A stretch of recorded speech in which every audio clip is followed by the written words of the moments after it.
Isang mapagpalang umaga po sa bawat isa po sa atin. Salamat po sa Panginoon sa muling pagkakataon po at pribilehiyo na tayo po ay mabigyan ng pagkakataon na makapag-aral muli ng salita ng Diyos. At bago po sa salita ng Panginoon, tayo nga po ay umawit ng isang awitin po sa Panginoon. Awitin nga po natin yung pangako niyo'y aking panghahawakan. At ngayong umagang ito, patuloy natin panghawakan ang salita ng Diyos. Ano man ang ating gagawin, mamaya mag-aaral tayo ng salita ng Panginoon. Pero bago po iyon, tayo po'y umawit. Tayo nga pong lahat sa chorus po. Pangako niyo'y aking panghahawakan. Pangako niyo ang tangi kong sandigan.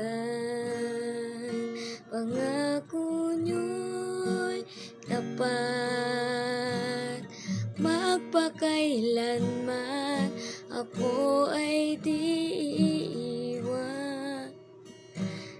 Babayaan man, pangako niyo'y aking panghahawakan.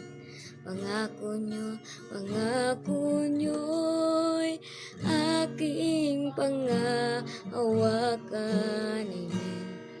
Pangako niyo ang tangi kong sandigan. Pangako niyo'y tapat, magpakailanman ako ay di iiwan. Di pababayaan man, pangako niyo'y aking panghahawakan.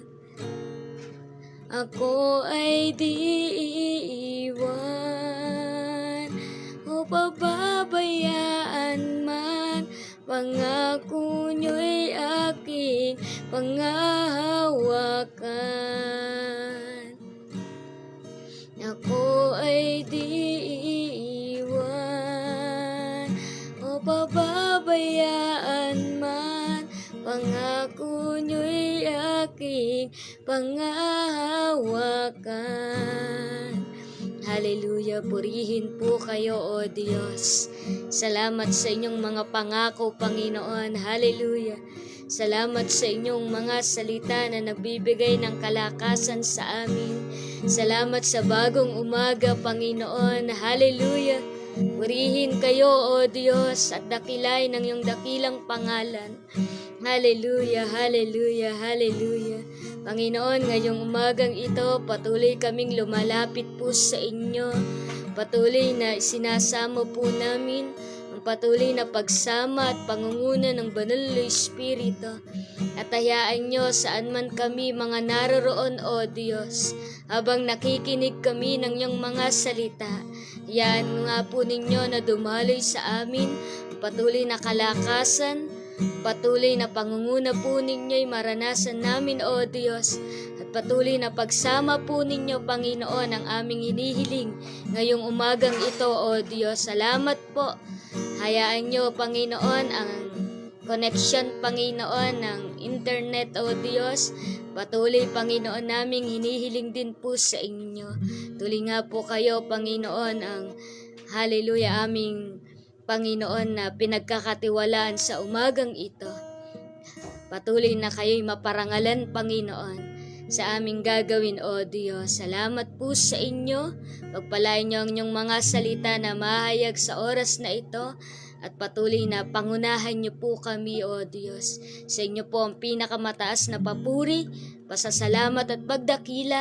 Sa pangalan ng Panginoong Yesus. Amen. Salamat po sa Panginoon.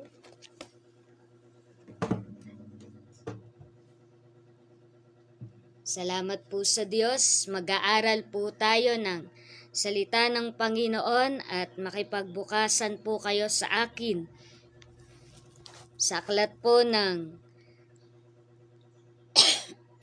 excuse me po. Sa aklat po ng unang Pedro, alam ko pong malimit na rin po itong marinig, pero minsan pa po ay pag-aralan natin ang isang tagpo sa Biblia kung paano tayo bilang mga tao at bilang mga lingkod ng Diyos ay makapagtagumpay sa buhay. Sa unang Pedro, chapter 5, verse 6, makipagbukas po kayo sa unang Pedro, chapter 5, verse 6.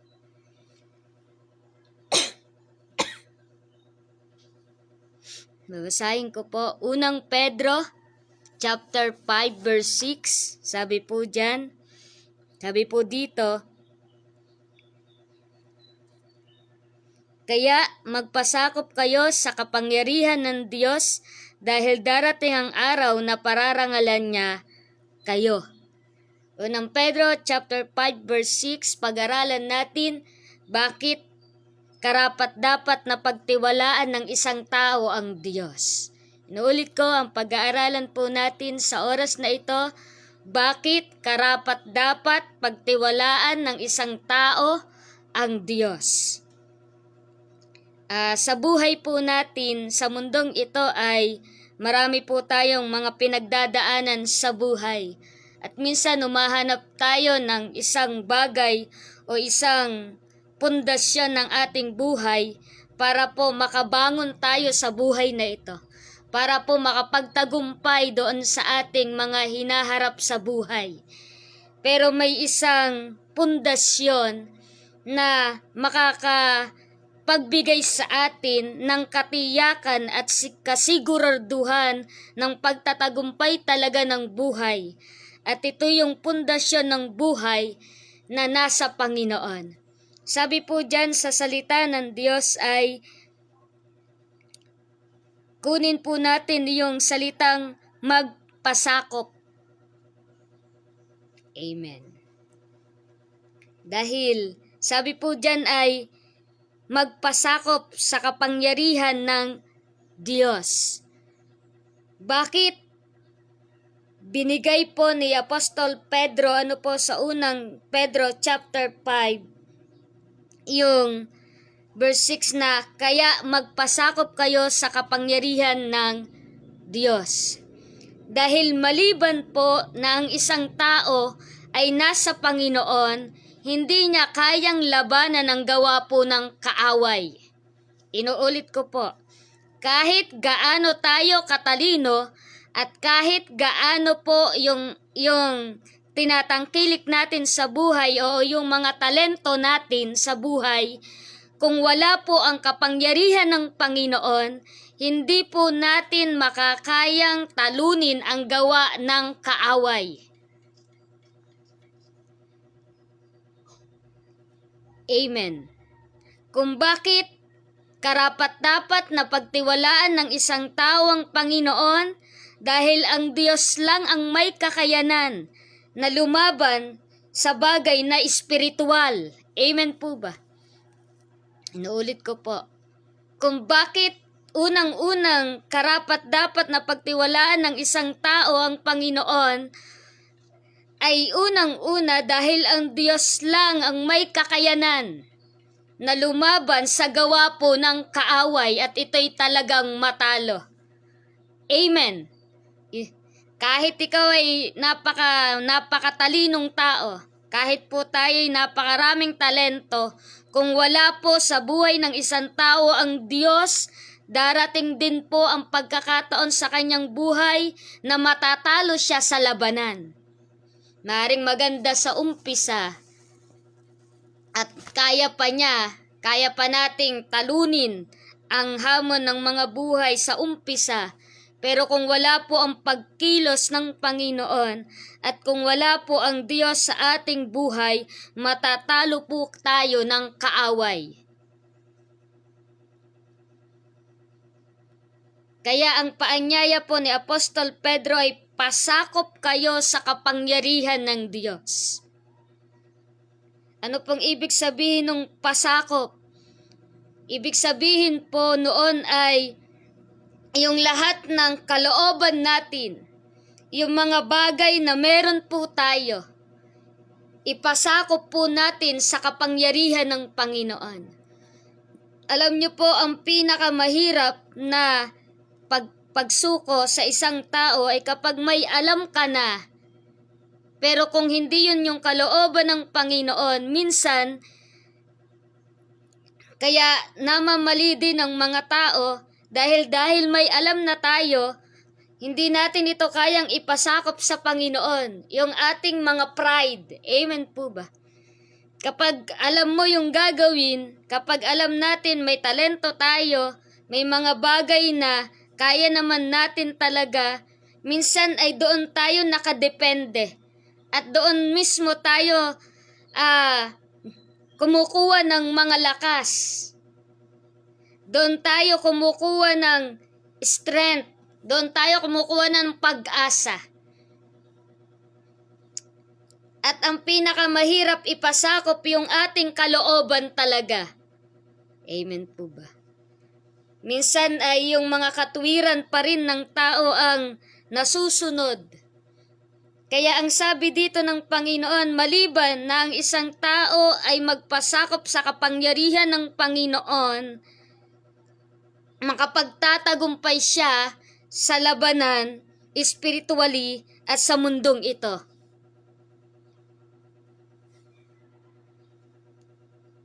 Kaya sabi nga po, may isang pagsuko na ang dulot ay pagtatagumpay. Ito yung pagsuko ng buong buhay sa harapan po ng Panginoon. Amen. Dahil alam natin sa labanan, kapag may mga giyera o ano pa mang mga bagay, kapag ang isang bansa ay sumuko, talo na siya ng yung isang bansa.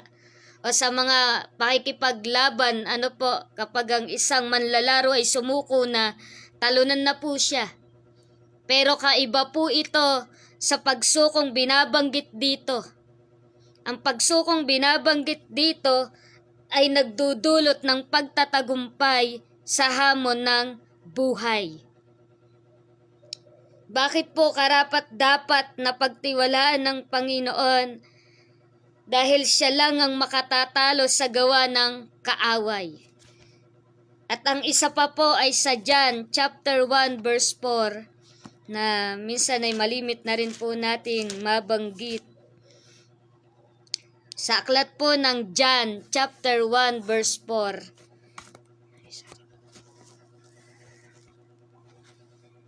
John chapter 1 verse 4, sabi diyan ay, ang salita ang pinagmumulan ng buhay, at ang buhay na ito'y ilaw, dahil ito nagbibigay liwanag sa mga tao.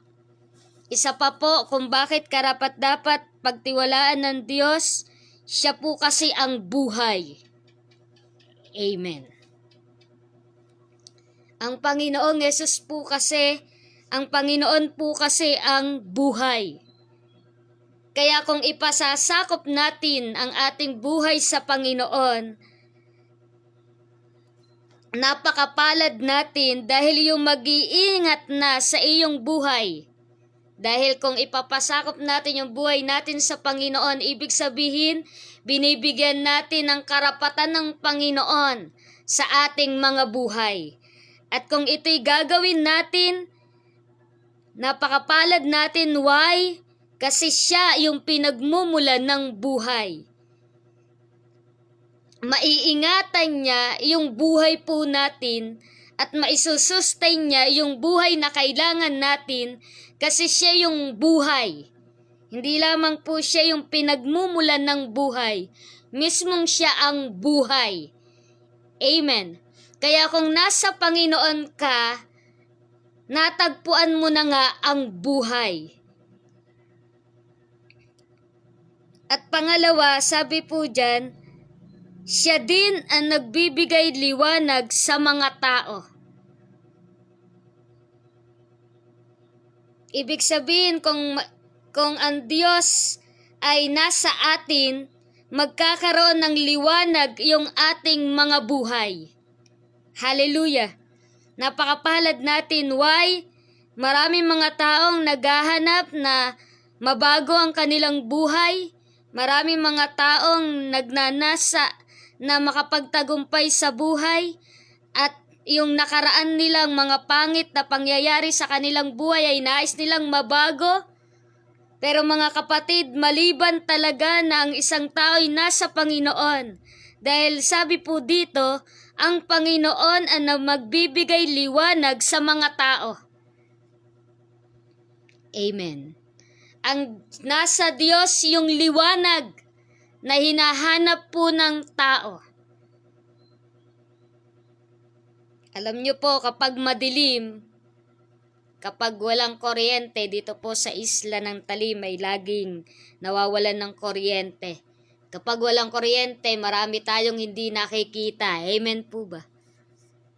At hindi natin makita kung ano yung mga dapat nating makita.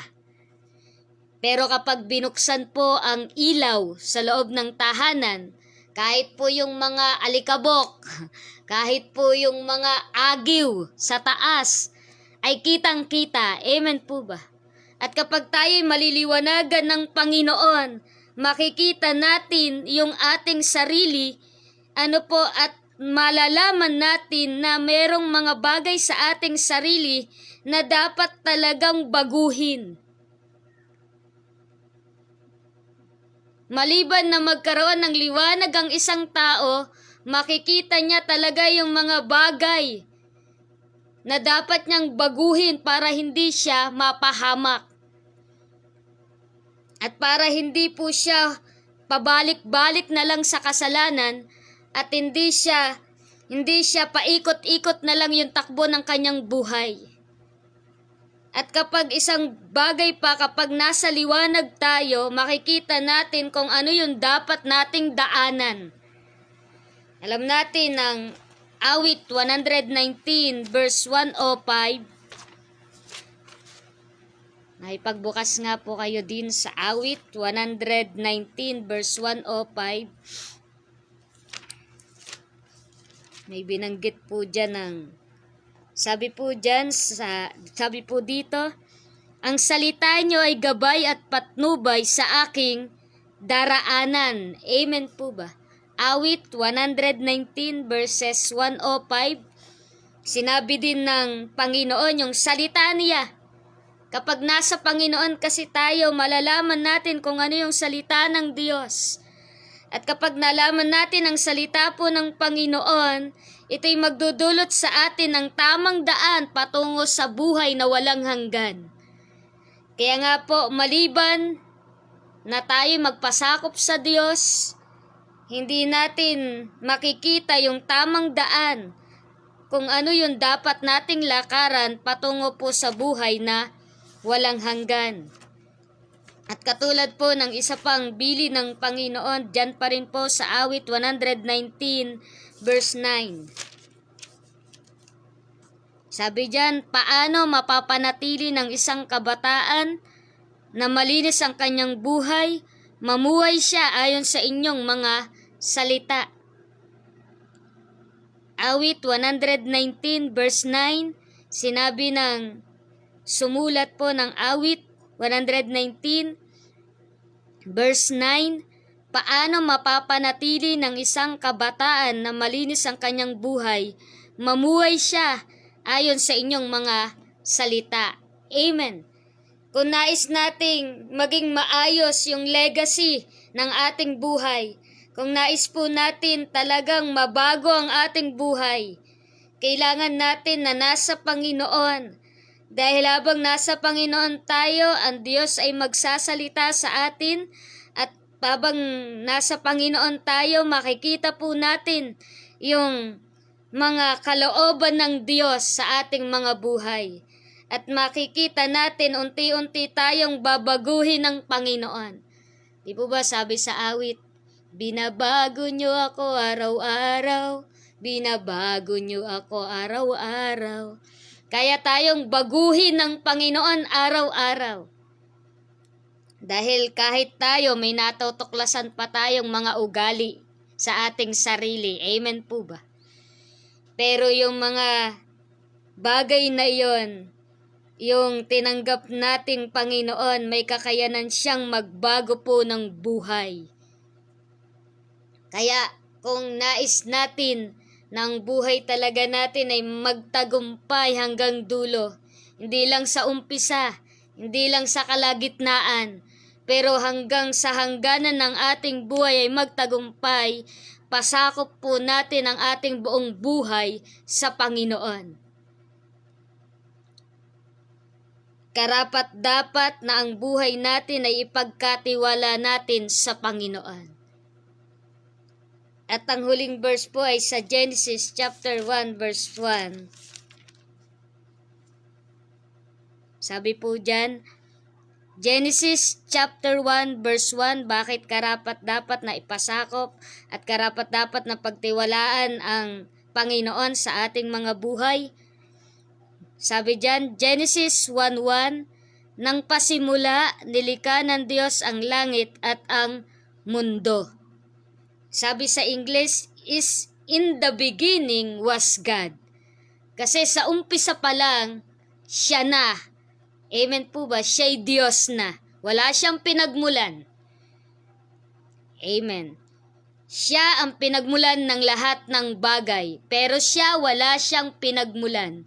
Siya'y Diyos na noon pa man.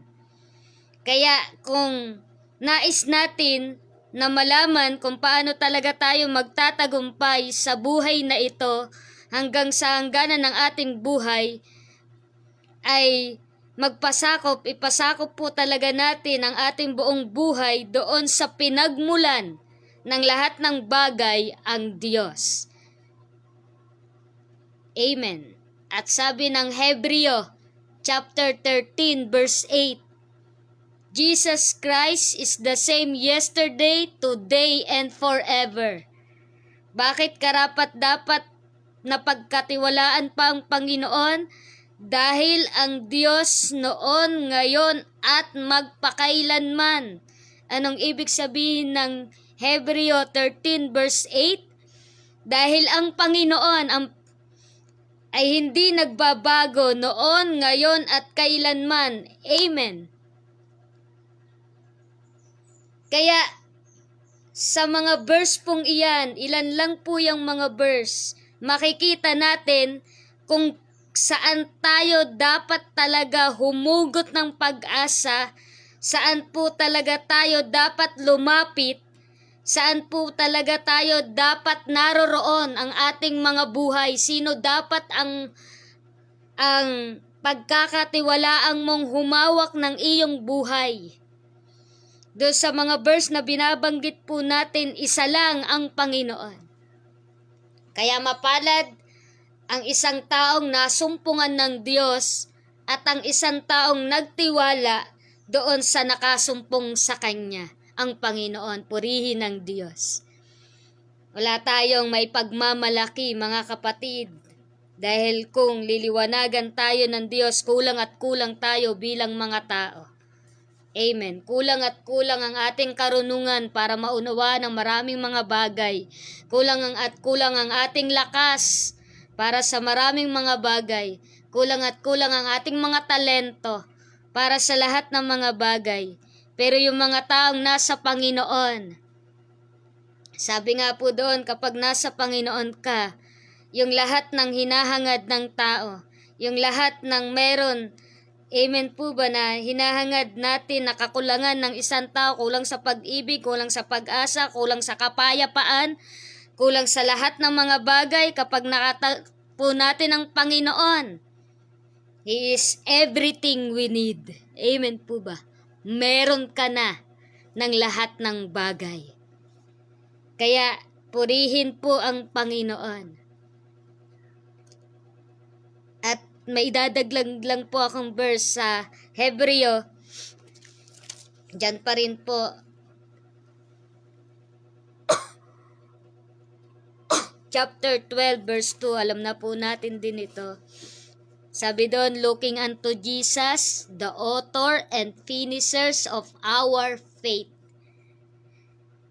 Kasi ang Diyos lang ang pinagmumulan, sa Kanya lang nagmumula ang pananampalataya na kailangan natin para po magpatuloy din sa hamon ng buhay. Kaya mga kapatid, ang isang taong natagpuan ng Panginoon at isang taong nasa Panginoon, napakapalad.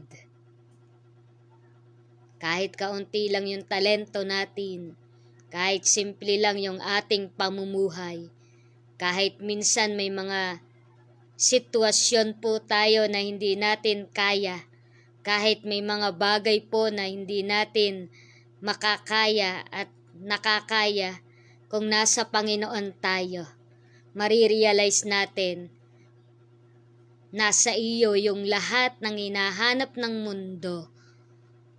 Bakit nagtatrabaho ang tao? Para masecure ang buhay sa mundong ito. Bakit naghahanap tayo minsan na naglolonging tayo sa mga kaibigan, sa pamilya? Dahil naghahanap tayo ng pag-ibig, naghahanap tayo ng pag-asa, nangangailangan tayo ng kapayapaan. Pero alam niyo po, kapag nasa Panginoon tayo, siya na pinagmumulan ng kapayapaan, siya na pinagmumulan ng kalakasan, siya na pinagmumulan ng totoong pag-ibig, siya na pinagmumulan ng lahat ng bagay. Napakapalad na po natin. Hallelujah. Napakapalad po natin mga kapatid. Kahit ang buhay natin minsan ay dumadaan sa minsan hindi natin maunawaan bakit natin ito pinagdadaanan. Pero kung ikaw ay nasa Panginoon, huwag kang mag-alala. Alam ng Diyos ang kanyang ginagawa. At hindi ito sa ikapapahamak natin, kundi ito ay ikabubuti natin ng ating mga buhay. Sabi ng salita ng Diyos sa 28 Roma 8:28. Kung di ako nagkakamali, babasahin ko na lang po. Bago po tayo manalangin, naalala ko lang po itong verse na ito.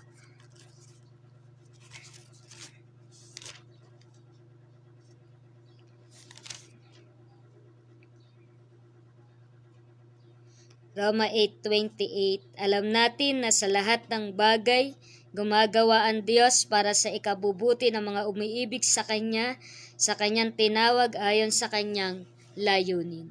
Kung ang Diyos ang tumawag sa iyo, kung natagpuan ka ng Panginoon, mga kapatid, napakapalad natin. Kung nagkaroon ka ng pananampalataya mula sa Panginoon, napakapalad mo na po, kapatid. Mapalad po tayo, ikaw at ako. Kung ikaw ay pinili, tinawag ng Panginoon sa inyong lugar o saan paman, tayo nasumpungan ng Panginoon, napakapalad po natin. Dahil ang gagawin ng Panginoon sa ating mga buhay ay para lang talaga sa ikabubuti po natin. Mga kapatid, hindi natin kailangan na maunawaan yung kabuuan ng lahat ng bagay na kapag tayo ay humahakbang sa paglilingkod sa Diyos, teka lang, kailangan ko munang maunawaan o ano pamang bagay. Kahit malabo pa, manampalataya lang tayo sa Panginoon. Siya yung nakakaalam ng lahat ng bagay. Huwag kang matakot, Panginoon, parang hindi ko nauunawaan ang aking pinagdadaanan.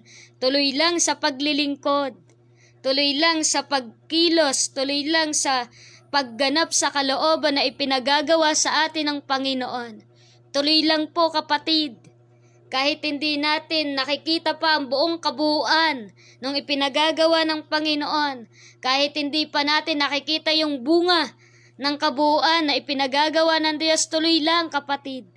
Katulad ng mga nauna sa ating mga mananampalataya, alam natin si Moises, nung ihatiin niya ang dagat para sila'y makatakas, si Abraham, at ang mga ilan na mga lingkod ng Panginoon, nagpatuloy sila kahit hindi po nila nauunawaan pa. Hindi nila nakikita yung bunga ng paghakbang nila na gagawin sa pananampalataya. Kailan po nila yung naranasan habang nagpapatuloy sila? Unti-unting patuloy na lumiliwanag yung kabuuan ng kanilang paghakbang sa Panginoon. Kaya makikita natin, huwag tayong matakot na ipagkatiwala ang ating buong buhay, ipagkatiwala ang ating desisyon, ipagkatiwala yung ating naiisip, ipagkatiwala yung mga problema, iandog sa Panginoon ang lahat ng meron po tayo, o ano pa mang mga bagay na ipinagagawa sa atin at ipinasusuko ng Panginoon, huwag natin pong katakutan. Why? Ang bunga po noon, makikita natin, unti-unting binabago ng Diyos ang ating buhay, patungo na sana tayo sa kaparusahan, patungo na tayo sa pagkatalo, patungo na nga sana tayo sa, hallelujah, pandaraya ng kaaway na patuloy na paulit-ulit sa ating mga buhay. Pero kapag ipinasuko natin ang lahat ng parte ng ating buhay sa Panginoon, hindi lang kalahati, hindi lang 1/4, hindi lang 1/3, kabuuan ng buhay natin ay ipinasuko natin sa Diyos, ang bunga noon, malalaman mo talaga ano ba ang kahulugan ng buhay. No, purihin ng Panginoon. Kaya ngayong umagang ito, nais ko pong iwanan sa atin, huwag kang matakot na kung may ipinasusuko sa iyo ang Panginoon, huwag po tayong matakot na isuko po iyon. Kahit na para bang ang ipinasusuko sa atin ng Panginoon ay comfort zone na natin. Kumbaga ay yung bagay na iyon na ginagawa man natin o bagay na meron tayo, yun yung talagang kapag nadyan, okay ka na. Pero kung yun yung ipinasusuko sa atin ng Diyos, huwag tayong matakot. Hindi ka dadalhin ng Diyos sa kapahamakan. Pinasusuko yun sa iyo at akin ng Panginoon dahil may mabuti siyang layunin sa atin. Kaya salamat sa Panginoon. Ngayong umagang ito, tayo manalangin po sa Diyos. Karapat dapat pagtiwalaan ng Panginoon, mga kapatid. Siya ang buhay, siya ang pananampalataya. Siya ang matibay na pundasyong meron ng tao. Wala nang higit na titibay sa isang taong nasa Panginoon. Salamat po sa Diyos sa umagang ito. Talagang may katiyakan ng buhay kapag nasa Panginoon. Amen. Mga kapatid, gusto mong maging tiyak ang iyong buhay? Pumunta ka sa Panginoon. May katiyakan ng buhay sa Panginoon. Hallelujah. Tayo nga po'y manalangin sa oras na ito. Hallelujah. Panginoon, salamat po sa inyong mga salita. Napakapalad namin talaga. Kung mauunawaan lang ng mga tao, O Diyos, kung gaano kapalad ang isang taong kayo ang nangunguna. Kung gaano napakabuti ng isang tao sa isang tao na kayo ang nangangalaga. Kung mauunawaan lang namin, O Diyos, kung ano yung aming natanggap, hindi na kami malulungkot. Hallelujah. Salamat sa inyong mga salita. Salamat po, Panginoon. Hallelujah. Isang mabuting bagay na ang buhay namin ang nangangalaga ay yung nakakaalam ng lahat ng bagay.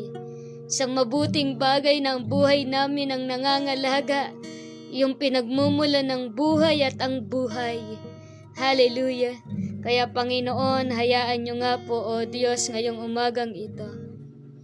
Kung may mga tao na kasama ko po sa oras na ito, at may mga tao, Panginoon, na manonood mamaya, O Diyos, at makikinig ng iyong mga salita sa mga darating pang pagkakataon. Hallelujah. Dalangin ko po, O Diyos, sa bawat isa po sa amin. Hayaan niyo po na turuan niyo po kami na sa lahat ng aming gagawin, matuto kaming lumapit at magpasakop sa inyo, O Diyos. Pasakop ang lahat ng meron kami, huwag kaming matakot, kundi patuloy na paniwalaan namin na yung tumawag sa amin ay napakadakila at napakamabuti ang plano kesa sa aming pinaplano sa aming mga buhay, kesa sa aming mga pangarap. Hallelujah. Kaya Panginoon, dalangin ko po, abutin niyo nga po ang inyong mga lingkod sa oras na ito. Ano man po ang kanilang hinihiling sa kanilang mga puso'y nalalaman po ninyo. At dalangin ko, O Diyos, sang-ayon sa kakayanan at kalooban ng inyong mga salita. Dalangin ko po, Panginoon, na patuloy na maranasan nila, patuloy na kalakasan, wag silang matakot sa hamon ng buhay. Hindi na lang sila nag-iisa nung kayo'y tinanggap nila. Hindi na lang sila nag-iisa sa hamon ng buhay. Hindi na lang sila nag-iisa, Panginoon, sa labanan. Hallelujah, meron silang katuwang in the mighty name of Jesus. Maalala namin iyon, Panginoon. Hindi na kami nag-iisa simula nang tinanggap po namin kayo, Panginoon. Hallelujah, salamat po, O Diyos. Kaya hayaan niyo po, Panginoon, na palakasin ang inyong mga lingkod sa pamamagitan ng inyong mga salita at patuloy na maranasan po ng bawat isa po sa amin. Hallelujah, ang patuloy, Panginoon, na makilala pa po namin kayo. Hallelujah, at patuloy na maranasan, O Diyos, ang liwanag at katapatan ng inyong mga salita at katapatan ninyo sa aming mga buhay, Panginoon. Patuloy kayong maparangalan. Patuloy kayo, O Diyos, na makita ng mga tao sa amin. Salamat sa inyo. Wag, Panginoon, na humiwalay sa aming kaisipan at sa aming mga damdamin na meron kami na tinanggap na nakahigit sa aming kalooban, Panginoon. Mas nakahigit sa aming mga pangarap. Mas nakahigit sa aming mga naiisip. Kayo iyon, O Diyos. Salamat po. Salamat po, O Diyos. Napakapalad namin.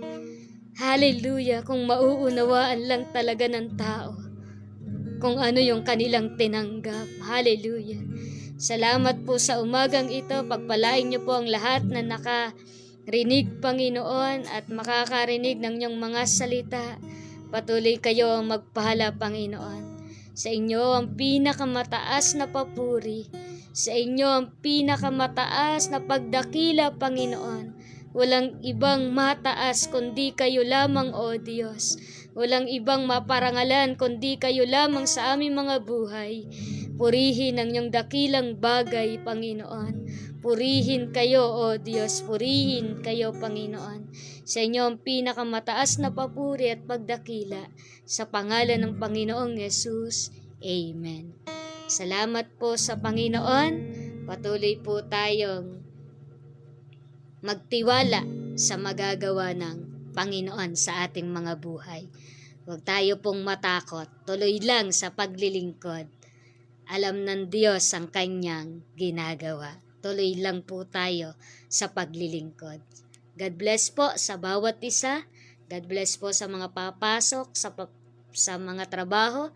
God bless po sa mga may gagawin. God bless po sa buong maghapong ito.